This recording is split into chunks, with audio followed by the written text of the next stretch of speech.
About 6 years ago, I launched Third Plateau, a social impact strategy firm that partners with innovators and change makers to solve the world's most pernicious, wicked problems. Today I want to talk about why I think we are unable as a society, or why we're struggling to create and generate solutions to these types of challenges. A few years ago, I came across a study of political polarization in the United States. And in it, there was a chart where it mapped the news sources that we read and the political beliefs that we hold. And it was pretty unsurprising. Liberals read the New York Times, conservatives read the Wall Street Journal. But at the same time, it was totally shocking. In this map, there essentially were no network connectors, almost completely devoid of people who were consuming diverse and overlapping news sources. Our inclination to stick with our tribes, it's unsettling. This problem, our relatively closed networks, it's not just problematic in a political context. It's pervasive throughout our lives. If you live in an urban setting, my guess is you rarely interact with people living in a rural environment. If you spend your free time hiking, my guess is you spend very little time engaging with video game enthusiasts. We have this inclination to seek out, whether consciously or unconsciously, people that are like us. We live in this incredibly diverse nation, but I mean diverse sort of across the board, but we don't take the steps necessary to meaningfully integrate.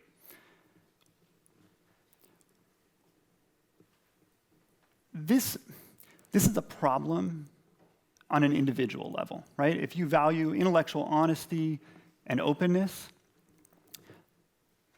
but it's incredibly, massively problematic on a social systems level.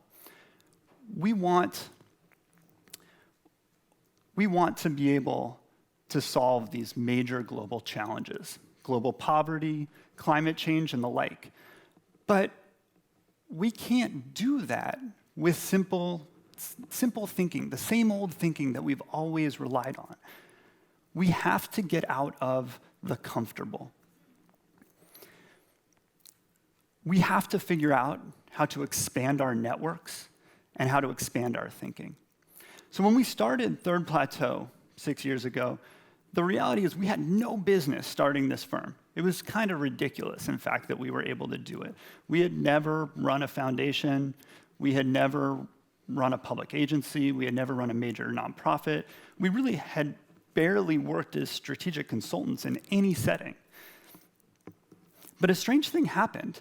People started to come up to us, hire us, I don't know why, but they engaged us, and we found that we weren't half bad at delivering value to our clients. We listened to them, we asked a lot of questions, we threw a lot of stuff up against the wall. And out on the other side came these very positive outcomes.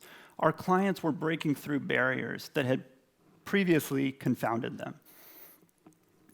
So our clients started talking to other people, and suddenly we started working with these brand name foundations, companies, nonprofits, school districts.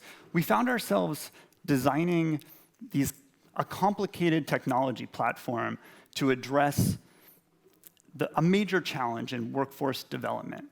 We found ourselves designing an organization to work to meet community health needs in rural Rwanda. We found ourselves designing a strategy to promote nuclear energy as a solution to climate change.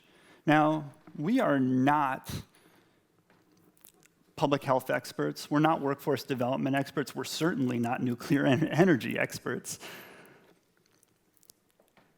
So there's this contradiction that I've been struggling with of We have no expertise in the issue areas that we're working in, or very limited expertise. And yet we're coming out with these successful outcomes for our clients. And it's kept me up at night. I'm wondering, why is this happening? What is going on? So here's my hypothesis. In working with this diverse array of clients, working on this wide range of issues, we are exposed to an endless stream of people, ideas, and perspectives.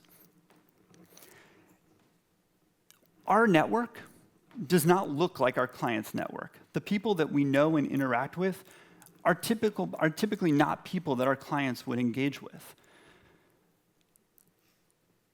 That workforce development expert, the Rwandan doctor, the nuclear engineer, they're probably never going to have a conversation. But through us, they're actually able to learn from one another. Third Plateau's network has essentially created a space for creative problem solving that otherwise wouldn't exist. The interesting part about this idea is that it's not proprietary. There's essentially no barriers to replicating this.